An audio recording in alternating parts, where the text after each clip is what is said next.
दो गुप्त नवरात्रे होते हैं, थोड़ा ध्यान देंगे। दो गुप्त नवरात्रे होते हैं। एक गुप्त नवरात्रा यही माघ के महीने में आता है। श्रृंगी ऋषि ने इस गुप्त नवरात्रे का बड़ा वर्णन किया।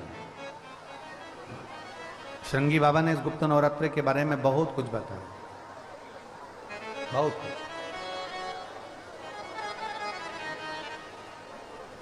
श्रृंगी बाबा गुप्त नवरात्रे के लिए कहते हैं कि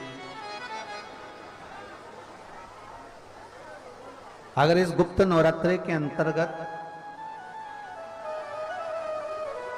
9 लाल फूल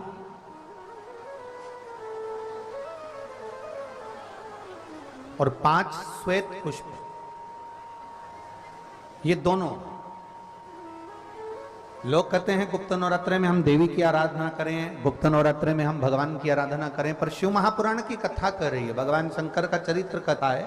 अगर आपने देवी भागवत का स्मरण किया हो या भगवान शिव की एक पवित्र आनंदमय कथा स्कंद पुराण के काशी खंड में अगर सुनी हो या उसमें भी नहीं पढ़ पाए हो तो श्रृंगी ऋषि के चरित्र में आता है। श्रृंगी बाबा ने वर्णन किया है कि किसी भी स्थान पर, किसी भी स्थान पर यदि हमारे घर में 2 शिवलिंग है नहीं है तो किसी अपने घर के गमले में, बगीचे में 2 पार्थिव लिंग का निर्माण करें। 2 पार्थिव लिंग, उसमें एक शिवजी का स्मरण करें और एक में माता पार्वती जी का स्मरण। देवादिदेव महादेव के 2 स्वरूप, 2 लिंग प्रकट कर कर, एक पर 9 पुष्प लाल और एक पर श्वेत पुष्प 5 समर्पित करें, बाबा की आराधना करें, घी का दीप लगाएं, पूजन करें और बाद में उन शिवलिंग को, उन पुष्पों को विसर्जन करें। किसी भी नदी में, तालाब में, बावड़ी में, अगर वहां नहीं विसर्जन कर सकते हैं तो किसी वृक्ष के नीचे उनका विसर्जन कर दें। पर ये नवरात्रे, ये जो गुप्त नवरात्रे हैं, इस माघ महीने में जो गुप्त नवरात्रे आती है, इसी के अंतर्गत इसका पूजन है। एक बार हमने पहले वर्णन किया था, जिसके यहाँ संतान नहीं होती उसके लिए भी पहले इस माघ महीने में जो गुप्त नवरात्रे आते हैं उसका स्मरण कराया था। कैलाशी अविनाशी है शिव तत्व का है। आप जिस भाव से आप भगवान को रिझाते हो, भगवान उस भाव से अपने भक्तों के करीब पहुंचता है। भक्तों के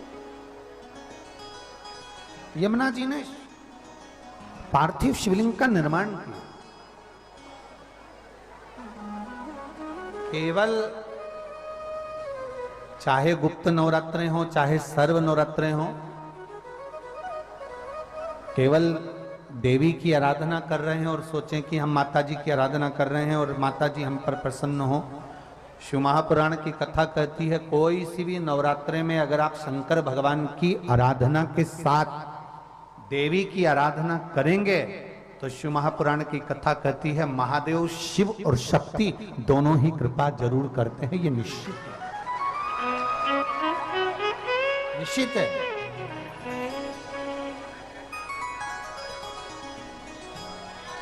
केवल एक शिव की आराधना कर लेना या शक्ति की आराधना कर लेना, हम शिव और शक्ति की दोनों की आराधना एक साथ करें। हम शिव और शक्ति की दोनों की आराधना, दोनों की आराधना। और हम तो एक बात बहुत अच्छे से कहेंगे, शिव महापुराण की विद्येश्वर संहिता में लिखा है, जो एक बार मुख से श्री शिवाय नमस्तुभ्यम बोलता है उसके मुख का दर्शन करने पर मात्र 1000 अश्वमेध यज्ञ का पुण्य फल प्राप्त हो जाता। केवल श्री शिवाय नमस्तुभ्यम बोलने वाले के मुख का दर्शन मात्र कर लेने से ये फल की प्राप्ति है। दिन भी मौका लग जाए, कभी नवरात्रे पड़े,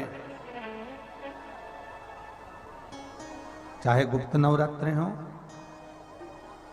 चाहे संपूर्ण विश्व को ज्ञात चैत्री और कुंवार के नवरात्रे हों, हर नवरात्रे में आप एक विशेष ध्यान रखें प्रत्येक नवरात्रे में कि हमें शंकर भगवान के शिवलिंग की पूजन करनी। और एक और बात समझ लें, दो शिवलिंग का निर्माण नहीं भी कर सकते हैं तो एक शिवलिंग का निर्माण करें और उस शिवलिंग के पास में ही एक छोटा सा मिट्टी का ढेला रखकर मां जगत जननी जगदम्बा का भी पूजन कर सकते। आपको नहीं बनाना दो शिवलिंग, तो एक शिवलिंग एक मिट्टी का थोड़ा सा। ऐसा नहीं है कि मेरी माता दुर्गा भवानी पिंडी के रूप में नहीं पूजाती है। अगर मेरी माता पिंडी के रूप में नहीं पूजाती तो वैष्णो देवी में 3 पिंडियां विराजमान नहीं हो पाती। जितने जितने शक्तिपीठ हैं, आप प्रत्येक शक्तिपीठ में दर्शन करने के लिए जाएंगे तो वहां पर भी आपको पिंडी का दर्शन होता ही है, प्रत्येक शक्ति। ऐसा नहीं कि मेरी मां पिंडी के रूप में फिर पूजाती नहीं है, वो भी पूजाती है। आप जिस भाव से भजेंगे, जैसे हम कहते हैं हमारे शहर में, हमारे सीहोर नगर में कुबेरेश्वर धाम कंकर शंकर की भूमि है, मतलब वहां जो गया है वो कंकर शंकर की आराधना करने के लिए गया है, कंकर शंकर की पूजन करने के लिए गया। आपके घर में पितृदोष है, आपको ऐसा महसूस होता है, आपको लगता है, तो किसी भी नवरात्रि के पहले जो अमावस्या पड़ती है, गुप्त नवरात्रि, तो अंदाजा लगाइए। तो जिस दिन अमावस्या रहे उस दिन चावल की कटोरी में एक कपूर का टुकड़ा रख दीजिए महाराज, छोटा सा, और कपूर का टुकड़ा रखकर उस कपूर को दरवाजे के बाहर कटोरी में ही, चावल रखी हुई कटोरी में ही उसको पितरों का स्मरण कर कर जला दीजिए। और जलाने के बाद उस चावल को कहीं भी किसी भी वृक्ष की छांव में पक्षियों के लिए डाल दीजिए। शिव महापुराण की कथा कहती है, अगर मान लो पितृ आपको कष्ट दे रहे हैं, पितृ आपको तकलीफ दे रहे हैं, कोई काम नहीं होने दे रहे हैं, या कहीं आपको ऐसा लगता है कि पितरों का दोष है, तो वो पितृदोष देवी, अब ये जो आप करेंगे ये कब कर रहे हैं? अमावस्या के दिन आप उसको रख रहे हैं, अमावस्या के दिन उसको रखकर रात भर आपने रखा कपूर के साथ में, सुबह एकम पड़ गई, नवरात्रि लग गई, उसी दिन उसको जलाकर आपने पटक दिया।